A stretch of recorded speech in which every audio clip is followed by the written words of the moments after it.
মুরগির মাংস রান্না করার জন্য একটা প্রক্রিয়া বলি বা দেখায়।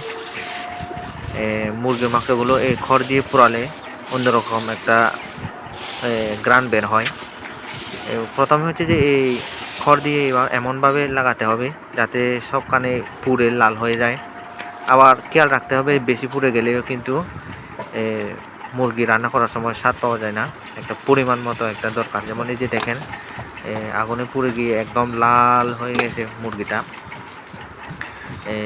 অনেকটা শহরের বারবিকিউ মেশিনে পোড়ালে যেরকম হয় সেরকমের মতো হয়ে গেছে। আমরা এখন এটা ধুয়ে পরিষ্কার করব। আমাদের মুরগিটা প্রায় ধোয়া শেষ। এই যে ধোয়া শেষ, আমরা এখন এটা পিস করব। এর ভিতরে আমরা পিস করা শেষ হয়ে গেছে।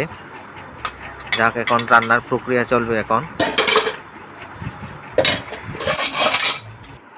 রান্নার প্রক্রিয়াতে আমরা বাস্কর হলেও মিক্স করেছিলাম, কারণ জঙ্গলে আসছি। রান্না করাও শেষ। আমাদের এই তরকারিটা হয়ে গেছে, দেখতে যেমন সুন্দর আর খাইতেও আমাদের অনেক স্বাদ।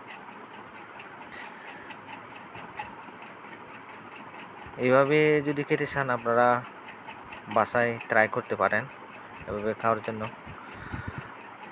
চেষ্টা করে দেখতে পারেন। প্রক্রিয়াটা তো দেখালামই।